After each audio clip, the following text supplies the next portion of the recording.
Hi, I'm Christine with kimboptv, and this week we're in Rockford, Illinois, and I'm going to introduce you to the Anderson Japanese Gardens. Come on.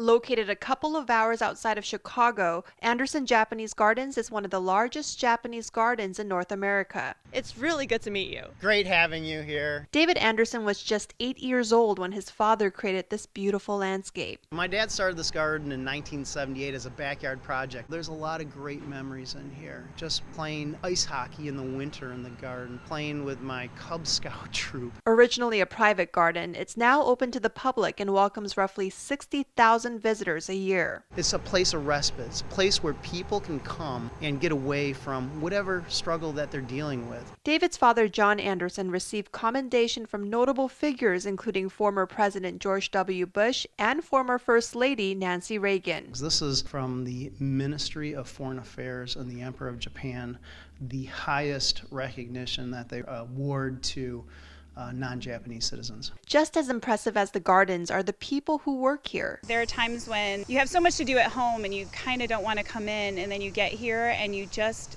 start being able to breathe and relax again, and you can kind of go home with a sense of calm that you didn't have when you started. About 100 docents volunteer their time, including Leighton Hoel. He enjoys working alongside his high school sweetheart, Kathy Hoel. That was where I got my engagement ring. It was at senior prom. Giving kiss. They've been together for 60 years. What's the secret to a successful marriage? I'm a newlywed. Compromise. Compromise is how you do it. In addition to sharing priceless marriage advice, Leighton helps me to explore the gardens and even lets me feed some ducks. Just hold it flat. Okay, that's enough. And Leighton feeds me with interesting facts as we walk through this 12.5-acre property. All the structures are 11th century Japanese. Most of them were made or designed in Japan. But he says not everything here is from Asia. So there are 3 Swedish angels watching over the Japanese gardens. Yes, John Anderson bought the statues honoring his grandparents who came from Sweden, and as well as his parents. Honoring history becomes a theme as we reach the main gate. We also have a statue that's 600 years old. It's a statue that portrays Confucius, who was the scholar, and he's pointing us way into the traditional garden. The traditional Japanese garden looks amazing. Leighton says the garden's designer, Hoichi Kurisu, made sure that every element reflects Japanese traditions, from the running water to the specific types of plants and trees. In a Japanese garden, the way we tell what season we're in is by what's in bloom. In this case, we have a tardiva hydrangea, which comes into bloom in late summer, so we know autumn is getting near. Groundskeepers pay close attention to every detail. Leighton says pine trees like this get special cloud cutting haircuts every spring, and crutches support trees that get older or more vulnerable due to natural disasters. The weeping willow that you see here was the first tree planted in this garden, and it was a 1/2 inch in diameter. And since that time, it's grown and gotten hit by storms and fallen apart. What year was this planted? 1978. Wow. It's older than me. What's also a lot older than me is this. What does that say in kanji? This says Ageless Garden Gate, and this happens to be 11th century Japanese sukia. And if you were over 5'8", you would bump your head on the top of that gate area. I always wondered if I was 5'7.5" or 5'8". Do you Well, think I can make it through the gate? Try it. Yep, you're okay. 5'7.5" it is. This gate leads us down a narrow, winding path. Leighton says that's intentional. Just helps you slow down. There are no straight lines in this garden. It brings us to this. So we're standing at the east waterfall, called Otaki in Japanese, and this was one of the first elements that was introduced into this landscape.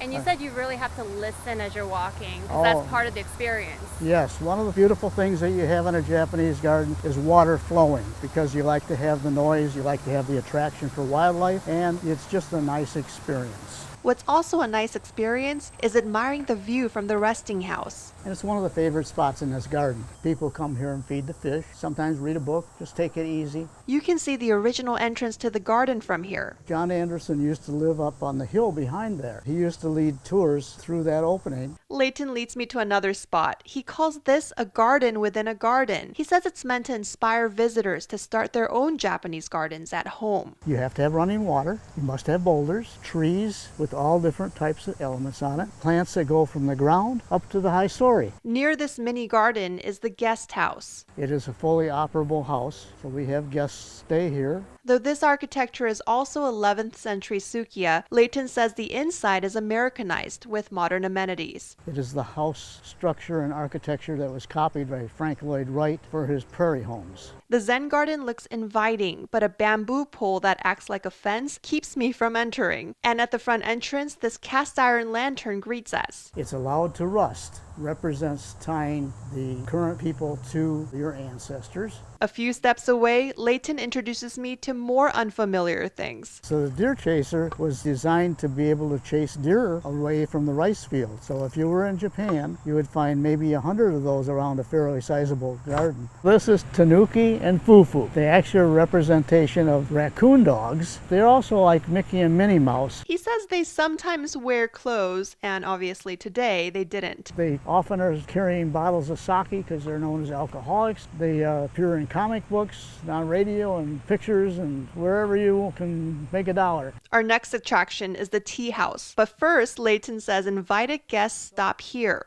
We are at the Meichi. The design is such that the person that's oldest or the most important in a party will be first person in line. And when everybody in the party has gotten to this point, the person comes up and bangs on this particular wooden fish. He takes me closer to the house where he says it's tradition to cleanse ourselves. Wash the hands and wash the bottom of the face. I have makeup on.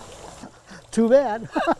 This says you've washed away all the problems of the day and you're going to come to the ceremony with a clean mind. The house is divided into elements and gives visitors a glimpse into authentic Japanese culture. This tea house is what's called a 4.5 tatami mat tea house. That scroll says every day is a good day. Leighton says not everyone can serve tea at a place like this. Originally, the tea party was served by a monk to the Emperor of Japan. In order to be able to serve tea, you have to go to school for 2 years plus a 6-month apprenticeship.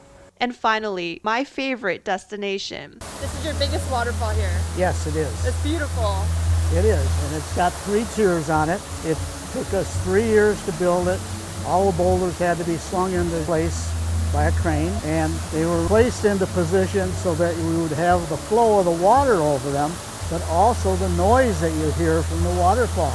After a full day of playing tourist, I joined the locals for a relaxing evening at the pavilion. Local beers, freshly made pizza, and live music from trappers Schweb and Matthew Ryan and the Northern Wires close out my day. Let's welcome Christine Ray to Rockford, Illinois.